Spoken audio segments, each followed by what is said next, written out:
Naniniwala ba kayo sa multo? Last night kasi, habang nasa office ako, tapos si Sinsin naman naka-work from home, nag-chat sa akin mga alas 3 ng madaling araw. Yung printer ko daw tumutunog, parang may piniprint.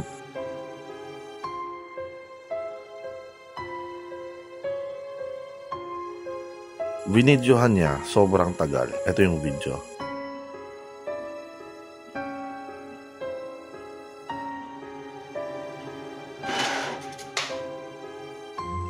Ano yan? Putang ina nga! After nun, syempre sa office, pinakita ko. Di kami naniniwala. Sabi ni Sinsin sa akin, baka nagpa-prank lang daw ako. So, akala niya, pinaglalaroan ko lang siya. Sabi ko, wala akong hawak na laptop or computer dito sa office kasi meron kami pinag-uusapan ng CEO. So, pinakita ko sa CEO, nakita niya, sabi niya, hala, wala ka namang hawak na laptop. Sabi ko, wala nga. Kanina, meron akong hawak 3 hours ago. Pero madali lang yon, may inayos lang kami sa website. After nun, wala na. So, nung umuwi ako, ihing-ihi ako, diretso ako sa CR. Yung CR, doon din sa kwarto ko. May CR kasi yung kwarto ko. So, patay yung ilaw ng kwarto, pero binuksan ko lang yung ilaw doon sa CR ko. Tapos, bukas lang yung pinto ng CR habang umiihi ako. After kong umihi, pinatay ko yung ilaw ng CR and binuksan ko yung ilaw ng kwarto. Sa gilid ng pinto ng kwarto, andun din yung printer saka yung computer. Ngayon, hinawakan ko yung saksakan ng computer para sana isaksak kasi nga, bubuksan ko dahil meron akong gagawin. Nung biglang tumunog yung printer, so nagulat ako. Biglang may lumuwa. Nagprint siya. So, binidyohan ko ngayon.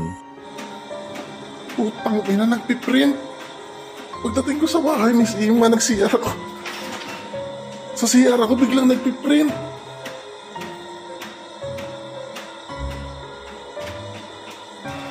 Oh, putang ina.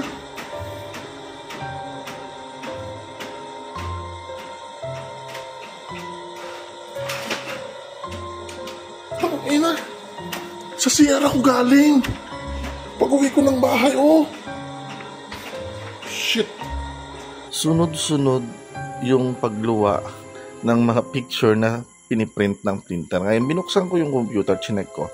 Wala siyang printer history, wala siyang history, hindi siya connected sa kahit anong device. Walang kahit ano, patay yung computer nung nagpiprint siya. Tapos nung binuksan ko yung computer, naka-offline yung printer, walang connected device, tapos wala ring pending ng mga piniprint, wala rin siyang print history. Hindi alam ng printer na nagpiprint siya. So, sinend ko ulit dun sa group chat namin sa office, and then marami na kaming haka-haka kung ano nangyari, nahack ba ako na ano. Walang kahit anong nakakonect na device sa system ko, kaya imposible. Wala ring Bluetooth yung printer, kaya hindi siya pwedeng i-print via Bluetooth. So, ngayon, after nun, sumunod na araw, nag-print ulit yung printer. Nag-chat ako dun sa GC, nag-print ulit yung printer. Yun nga, chinecheck ko, walang data kung ano yung piniprint niya. Walang record sa printer na meron siyang piniprint. Andyan si Nainay, nagkwento. Sabi ni Nainay, si Buhawi daw one time, habang kumakain sa sala, nanonood ng TV, biglang umiyak, tapos nanginginig, takot na takot.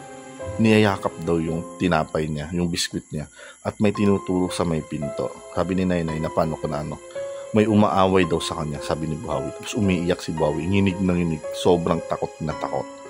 Ako hindi ako naniniwala, pero sana maganda yung multo.